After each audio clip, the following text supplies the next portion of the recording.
আমাদের রাজ্যের মুখ্যমন্ত্রী মমতা ব্যানার্জিকে বারবার বলতে শোনা যায় আরজিকর কেসটা যদি পুলিশের হাতে থাকতো তাহলে পরে পুলিশ নিশ্চয়ই সঞ্জয় রায়ের ফাঁসির ব্যবস্থা করে দিত। তার হাত থেকে কেড়ে নিয়ে সিবিআইয়ের হাতে দেওয়া হয়েছে বলে আজ সঞ্জয় রায়ের ফাঁসি হয়নি। Investigations that have been conducted by the West Bengal police, like I said, তো আজ এই ভিডিওতে আমরা দেখব যে পুলিশের হাতে যে কেসগুলো ছিল এরকম ধরনের, সেগুলিতে পুলিশ কী ব্যবস্থা নিয়েছে, আর যেগুলো শুনে আপনার মাথা খারাপ হয়ে যাবে। সবার প্রথমে বলি জায়গা রেপ অ্যান্ড মার্ডার কেস।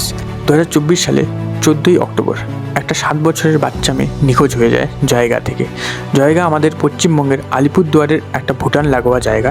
অনেক খোঁজাখুঁজির পরেও সে বাচ্চা মেয়েটার কোনো হদিশ মিলে না, কিন্তু 4-5 দিন পরে সেই এলাকায় এক পচা গন্ধ ছড়াতে থাকে। তারপর পুলিশকে ইনফর্ম করা হয়, আর পুলিশ এসে দেখে একটা বাচ্চা মেয়ের অর্ধেক পুরা দেহ।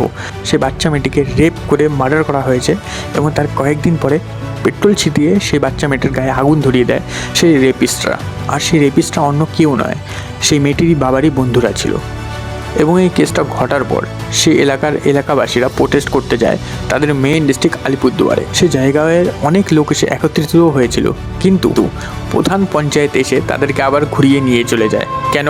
কারণ সেই সময় আরজি কর নিয়ে গোটা রাজ্য তোলপাড় হয়েছিল, আর এরকম সময় যদি আরেকটা এরকম ধরনের কেস সামনে আসে তাহলে তো রাজ্য একদম ফেটে পড়বে। তাই তাদের সরিয়ে সেখান থেকে নিয়ে যাওয়া হয়, তাদের প্রোটেস্ট করতে দেওয়া হয়নি। আর এই কারণেই আমি 100% শিওর হয়তো আপনি এই কেসটা সম্পর্কে জানেনই না, অথচ জানলেও এতদিনে ভুলে গিয়েছেন, কারণ অনেক কম মিডিয়া হাউসই এই কেসটিকে কভার করেছেন।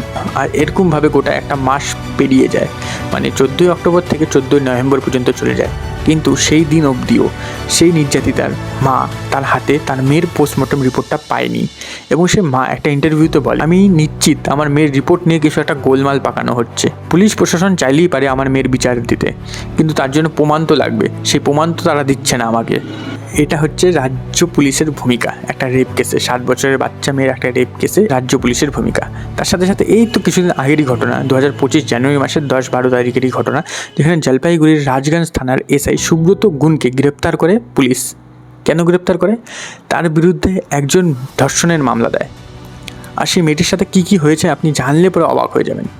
সেই মেয়েটিকে সেই পুলিশ এসআই কিছুদিন থেকে ফোন করছিল এবং বলছিল তার নামে নাকি কেস হয়েছে এবং তাকে থানায় আসতে বলা হচ্ছিল। শেষমেশে পুলিশ এসআই সুব্রত তাকে তার বাড়িতে আসতে বলে, যেটা কি থানার সাথেই একদম লাগোয়া।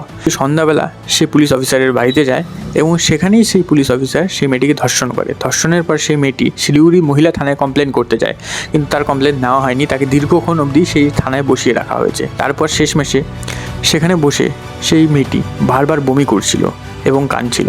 শেষমেশে কিছু উপায় না দেখে সে চিৎকার করে কাঁদতে থাকে থানার মধ্যে। বাধ্য হয়ে পুলিশরা কমপ্লেনটি নেয় এবং এতটাই শরীর খারাপ হয়ে যায় সেই মেয়েটি, পুলিশকে সেই মেয়েটিকে নিয়ে গিয়ে হাসপাতালে ভর্তি করাতে হয় এবং সে পুলিশ এসআইকে এখন কোর্ট 14 দিনের পুলিশ হেফাজতে রাখতে বলেছে।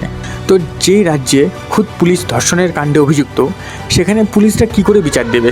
হ্যাঁ, একটা কথা ঠিক যে সমস্ত পুলিশ একরকম নয়, কিন্তু দেখুন একবার অবস্থা পশ্চিমবঙ্গের।